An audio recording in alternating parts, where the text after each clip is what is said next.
nimuhorane n'umukama.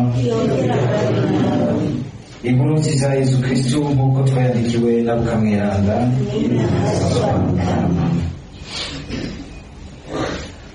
Muri irya minsi Yesu yabariye abafarisayo n'abigisha ati, muragowe kuko mwubakira imva z'abahanuzi kandi ari basokuru babishe. Uko niko mwiyagiriza kandi mwemera ibyo basokuru bakoze. Barabishe namwe mukabubakira imva.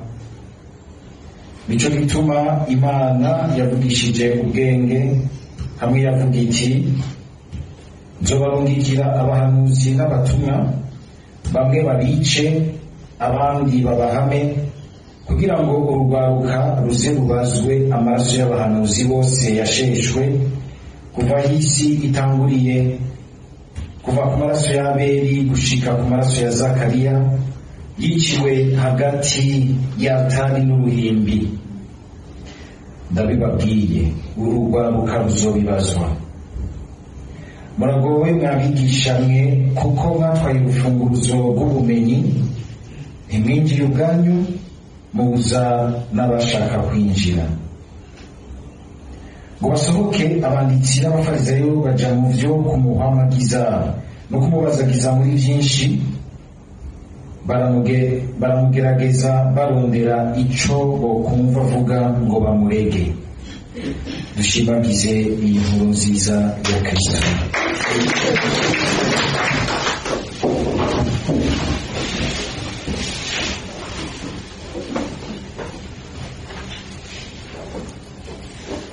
Turanganya mu bisomwa bya mbere tuzirikana amajambo y'Imana azananye mw'ibaruwa umutumwa Pawulo yandikiye abaromani. Uyu munsi Pawulo ariko aratuzirikanisha ku bijanye n'ahashingiye ubukiriro bwa nyuma bw'umuntu. Ahashingiye ubukiriro bwa nyuma bw'umuntu abivuga na cane cane bitumwe nuko ku muntu ngene yamabona Abayahudi byitwa ko aribo bamenye Imana bwa mbere, byabagoye kwakira Yesu Kristo. Si bose, ni bamwe bamwe, mugabo atari bake. Igihe ca Pawulo byarabagoye bose kwakira Yesu Kristo nka Mesiya bari baraburiwe n'Imana, nka Mesiya bari barateguriwe. Birabananira kumwakira kuko yaje ukungene batari bavyiteze. Bari biteze umuntu w'igihangange, umuntu ahambaye rwose, umuntu azobatuma baca bumva ko aribo baganje isi yose, aribo vyose bishingiye ko. Ariko acaza ari umuntu aciye bugufi, acaza haguhera hariya hejuru mu bahambaye, aja guhera hariya hasi mu bantu ataho bishikanye, mu bantu mbere ataho kwizerurikiza. Mbere babandi usanga n'ikibano kiba caramaze gushibura kikagira kiti nta n'inkono y'itabi bakivamo, abo ni akansurahero. hari abantu bitwa gutyo. Ku Mana nta kansurahero ariho. Nubwo twebwe dushobora gusanga ikibano uburyo bwo kubaho uyu munsi, hari abo bugira ba kansuraheba. Igihe umuntu agihumeka nta kansuraheba abakiriho. Ni ukuvuga yuko umwanya uwo ari wo wose arashobora guhura n'Imana akakira urukiza rwiwe rw'ubuzima bwiwe, kandi urukiza rwiwe rwa nyuma. Nibijya tubona ku musaraba, bariya bari bamanitswe basi bose bari bakansuraheba, bariya bari bamanitswe hamwe na Yesu Kristo. Mugabo umwe ukabona ingene no ku munota wa nyuma Imana ikunda umuntu gushika ku mpumeko ya nyuma. Hamwe ahumeka bwa nyuma Imana ikaba ibiri imuguriye ibiganza by'imbabazi zayo, kuko n'umwana wayo. Imana niyosa ishobora kuturaba ntiguma itubonamo ibitunanira, ibicumuro, ibiki, ikaguma ahubwo ishaka kubona ya shusho yayo, igomba kuyikura muri ubwo bucafu, ibyo bibi byose. Rimwe usanga tuba dukora n'ibyo kubera twebwe, ibindi tukabikora kubera inzira twazananyemo. hari abantu usanga babana n'ibicumuro bigoye ko bo nyine bashobora kwikiza kubera yuko basa n'ababyugaraniwemo, barabisamanywe, barabyonkejwe, byarabakomeretse, byarababereye ubumuga badashobora kwikiza nyine. Cyangwa ugasanga bari ahantu l'environnement existentiel, ahantu atuye ubuzima si ahantu hashobora kumufasha ubwiwe kubw'ingufu umuntu ashobora gutanga ngo agororoke, si ahantu hashobora kumufasha ngo yigorore. Ugahura n'umuntu urumogi rwankiye, ugahura n'umuntu inzoga zankiye.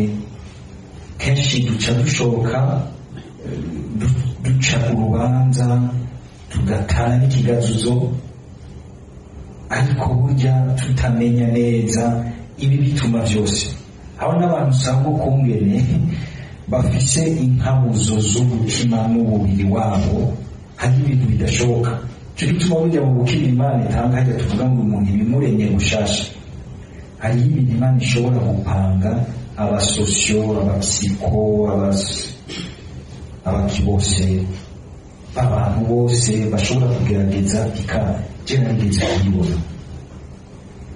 Hariho umuntu yaciye mu minwe bose ikibano cananiwe, yatabawe nuko namujanye imbere y'ejo mu karitsiya, atabagwa nuko abana biwe bageze gusangira Yezu mu karitsiya, niwe yaje gutabara uyu mugabo n'urugo rwiwe.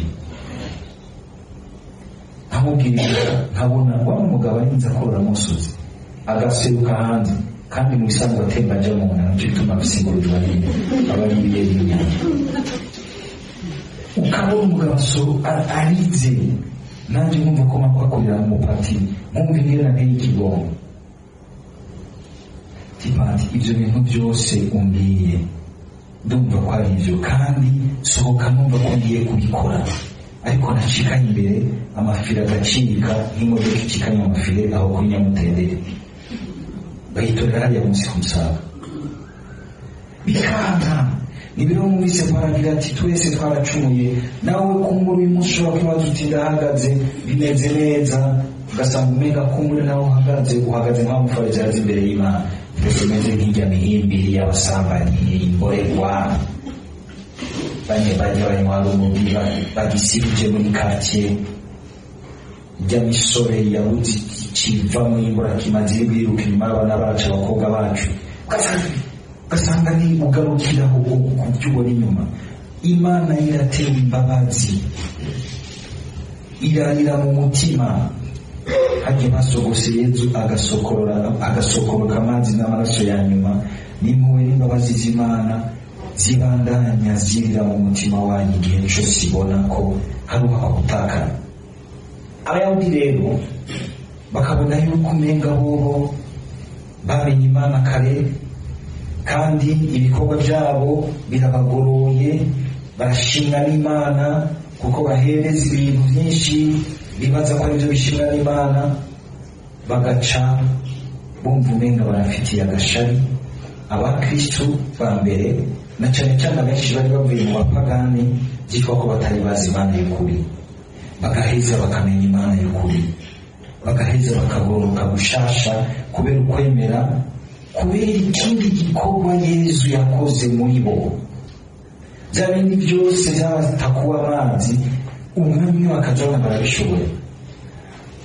Uyu mugabo ndababwiye harageze igihe arahinduka umugore we, aratangara. Abagore muco bakunzanira abagabo bose byananiranye ngo patiri ngo bafise inyuma yo kubagorora. Sijewe n'inyuma nabyo ibyo navuga byose byaramuroka. Patiri ndabyumva kandi sohoka numva ko ngiye kubishyira mu ngiro, ariko hajya agakobwa k'akanyeshuri kari karamucishirije imiti, yapfa gukora ku rutsinga, ibintu byose yatawe yiruka. N'urudanzo rw'agatawe y'ukabara abakobwa bakiri bato barakunda cyane ibimanjema, ibikomeretsa bikunda udukobwa duto duto. Si bose mugabo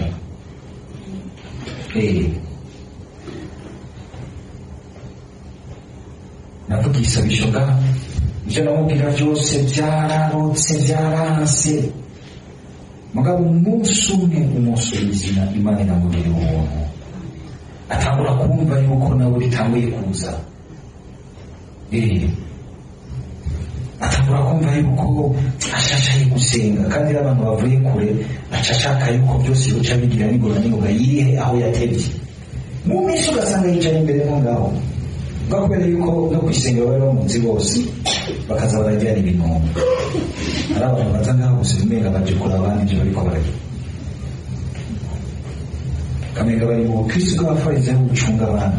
Bikareka ntuzi ibintu by'umutima w'Imana n'umuntu n'umutima wiwe, reka kubyinjiramo, reka kwidumba nk'isazi ivuye ahantu igacikorokera mu isosi y'abandi.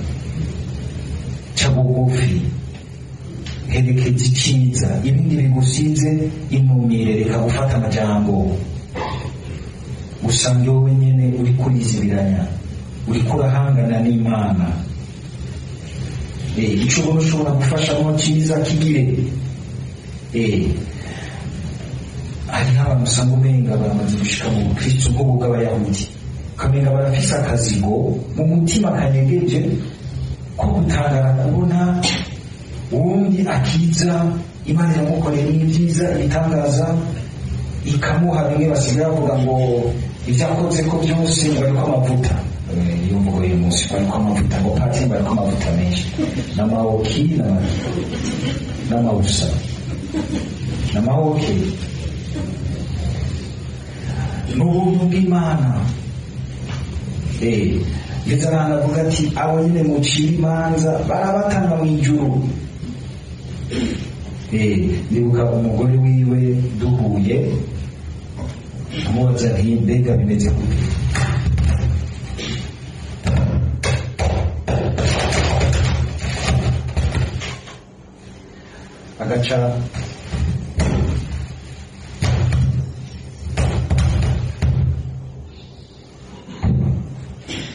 Agaca ambwira ati biratangaje, ati ubu ntabwo namutanga mu bishamu gato, kandi yicaye imbere. Ntabwo reka tubirindire turabiye bitera bice, turashobora guhura ikindi gihaciye igihe. Ni Pati arambwira ati Pati, ati jewe mu bantu bagiriwe ubuntu ndi uwa mbere, ati n'ubu ati aracagorotse, kandi banamushima kugira neza. Yo gusigaye ndamwibagira, nta naho tugihurira, mugabo sinigera ndabibagira. Ndavuga ni mwebwe muhindura amazina yanyu mwese mwiyite bavuye kure. Niho umugore yambwira ati n'ubu, kandi Yesu acarayibona ati iyi quartier aramaze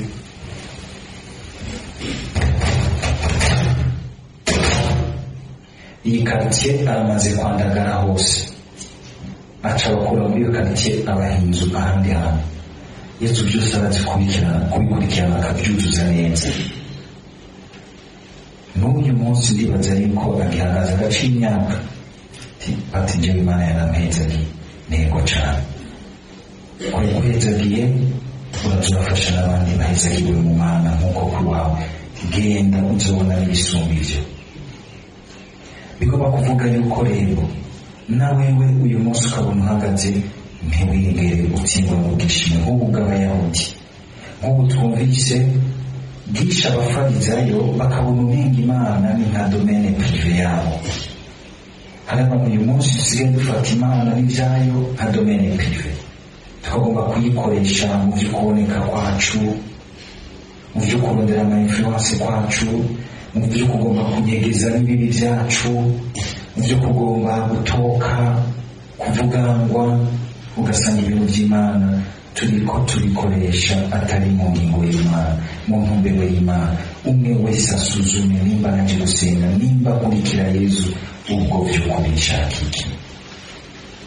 Ubwo nshaka inazo yiwe? Ubwo ndumva ko ndyoherewe ubukiriro, akanyamuneza bya mugenzi wanje? Kandi na cyane cyane ijambo ritumbereze kuri twebwe twese dushobora kwibaza ko turi mu mabanga cyangwa turambiye mu bukristu, turambiye muri radiyo mariya. Ndabizi byose, napatinda muzi ibyo bigisha byose, ingatangura ibicara ijana gapfupfunga umutima n'amatwi, ndabizi byose. Abafarisayo nuko byagiye biraza akamenyero kabi, et l'habitude, s'habituer. On peut se familiariser mais pas s'habituer. Et twame tugavye twese ukurambira mu bukristu, usaba umukama ntusange ka gatima keza ka mbere karakujanye, hagatangura kuzurukanye rundi rushasha, ugaca usanga ntucumva neza, ntukibona Imana, nta simplicite y'ibyiza ikora hafi yawe. Batangiye kuyagira ati Imana yangiriye ibyiza, kinavyo munsi tinira gato nzoyibara tibaza mu gihe sinaciye aho, cyamaze gutangura gushishwa no kurugurirwa n'ivy'Imana. Ariko bamuhaye ngo tera igisabisho, ukumva tera igisabisho neza, bavuga yuko ijuru rya kane mugabo ugiye mu buzima busanzwe, none uri nk'ibiki? Muri bisigane Yesu yagirije abafarisayo akagira ati mwebwe muri mubwira ibiti biteye ubwoba, basukuru banyu barisha abahanuzi, namwe mugaca mwubakira imva abahanuzi bishwe, nko kwerekana muti iyo abatwariho mu gihe c'abasokuru ntitwari kwifatanya nabo ngo twice abahanuzi. Yesu agaca afatiraho akababwira ati ahubwo muri mubwiro biti bwerekana yuko muri mubisha mbere gusumba abasokuru banyu, kuko mushaka kunyica. Kuko yarumva mu mitima yabo, yarabona ibyo bariko barapfundikanya mu mitima yabo kugira ngo barondere ingene bamwica. Yamaze kubibona hajya Yesu yapfuye kare, kandi yarababaye gusa. Tuvuga yuko yababaye gusa, ni ukuvuga yatanguye gupfa mu kubona ingene abantu bariko barapfa mu mitima yabo, bashaka kwica umuntu ashaka kubaha ubuzima budahera. Nta muntu aba apfuye nk'umuntu ariko aragirira nabi umuntu agomba kumugirira neza. Ibyo bintu murabyumva, ugasanga umuntu arimo akugirira neza, mugabo wowe ushaka kumwicisha, ushaka kumugirira nabi, ushaka kumucafuza. Bene wasanga umuntu akubwira gutyo ngo umugirira neza. Pawulo avuga ati niba abanyene yandikiye Abaroma 12 agira tuzoburi kumuremeka amakara ashushe, ngo umugirira neza, ntutsemwe na kagatima kagira ateka kumwisenga. Oya, akona agashitani kagutuma kugira uti ko ari mubi ntawe cika mubi, mwiruririra muri yuko nawe uzikwirura. Urabona uyu muhimbiri gahita ukabira uti jewe ndi umwana w'umuhezagiro, nta cinjira mu muzirikanye mu mutima wanje atari igihezagiro, ngo kuko turi abana b'igihugu c'umuhezagiro. Bene aho bigize shitani kiba konfondi, kita umutwe, kandi igarukira gutera wa muntu, wa muhimbiri wandungitse ku muntu amara amazi. Niko bapfumu bapfa, ntamuzi nk'abapfumu bapfa, bicwa n'amashetani bakorera kuko bayarundukiwe abana b'Imana. Abana b'Imana bakanyamara amazi, agaca asubira kwibora abayarungitse, ugasanga bahuye mu gitanda, bahuye mu by'ubupfumu bwabo, bahuye mu biki. Yesu agaca abereka ati mu gushaka kwica uwarungitse bariya bahanuzi bakicwa n'abaso, mwebwe ahubwo mushaka kwica uwabarungitse. Umuhanuzi mukuru yarungitswe kugira ngo abugururire ubukiriro bw'imyaka idahera. Mwebwe nyene muriyugaye, hamumvise ngo baratwaye urupfunguruzo ngo barugarana n'abandi ntibinjira. Bariyugaye bagaca babona umuntu wese agomba gukurikira Yesu, bagaca bamuzibiranya, bakamubuza amahoro kugira ngo ntakurikire Yesu. Nije agomba kuvuga ingene wewe wamenye Imana kare, urafise responsabilite yuko utazibira iwawe usange urabujije abandi kurengana. Kandi iyo uziriye iwawe, menya yuko hari uwundi uziriye, hari uwundi uziriye. Dusabe umukama igihe cyose aje iwacu, aje kuduha ukuboko mu rukiza rwiwe, yamasanga tugifise imitima y'abana itihambanze, itikomplika, izi kubona urukundo dans simplicité, kandi yama yugururiye ineza yose ahizana hose, kugira ngo umukama ntatugendere wasanga umenga siho turi. Uri bukingene yigeze kuririra ibisagara biri hano bya Kafaranaumi na Kozani, yagiriye ngo n'ibitangaza byinshi, akagira ati ngo kuko utamenye umunsi wagendewe n'Imana. Umunsi ugenderwa n'Imana n'uyu munsi nyene wumvise ijambo, n'uyu munsi nyene wumvise ijambo ryose ribukabuye mu bwenge rikakubwira riti ibuka iyo uteruja. Ntibiherera ngaha, ibuka kuri ku rugendo, ugurura neza imbere yawe, ubandanye n'undi ashobore kubona inzira abandanye.